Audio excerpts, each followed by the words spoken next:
I'm here at the Brightmoor Connection Food Pantry in Detroit, Michigan, where Senator Bernie Sanders joined Representative Rashida Tlaib, this is her district, to talk to constituents about water shortages, water getting cut off for residents if they didn't pay 10 cents of their bill, food shortages, just general poverty here, and how there's all this talk about how Detroit is coming back. Well, it's being seen in downtown Detroit, but in these areas, not so much. When he called me, I said, I need you to come and see what my residents live Yes. with, because they don't feel heard or seen. No, they're not. Talk Yeah. about why you do this.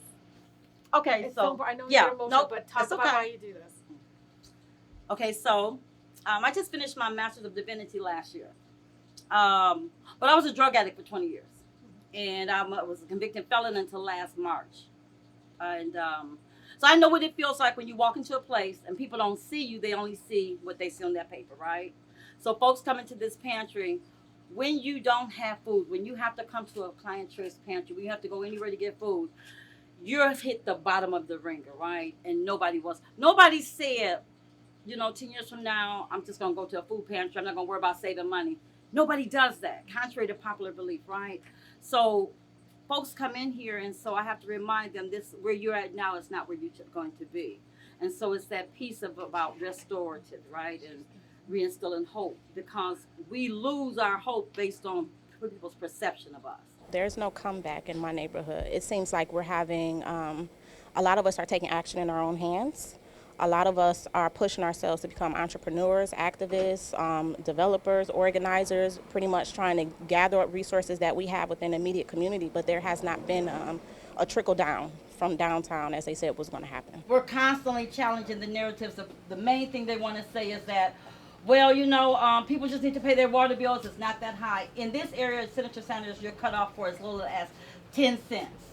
So I need everybody to let that resonate. That's not something we're making up. Gary Brown would have people believe they shut off for no less than $1,000. It is 10 cents that they'll shut families off. People are not paying their water bills, they get shut off. They get shut off, but the reason why people are not paying it is because they can't afford it, because it's a water bill, sewage bill, and drainage bill, right? Are they expensive here? Those bills high? They're extremely high. Yes, sir.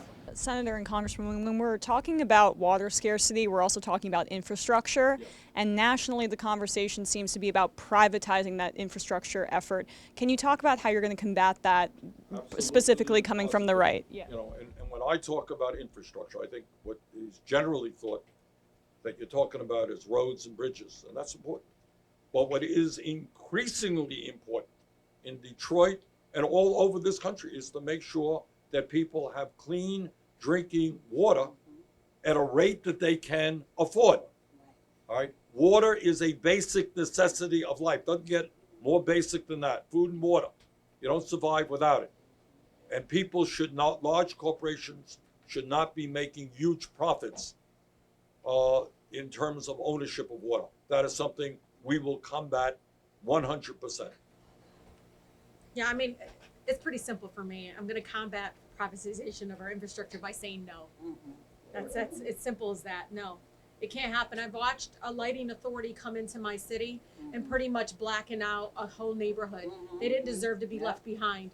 Because why? Because who wrote the bill? It was the private industry that came in and wrote the bill and basically left some of the most neglected neighborhoods without any lights. So even just a simple quasi-governmental authority led into profits before the people. And I can't stand by and say, yeah, let's figure out a middle ground. We can't. I've seen it over and over again in my city, in the community I grew up in, where it just doesn't work that way. We need it to stay in the public's hand for us to have oversight and accountability.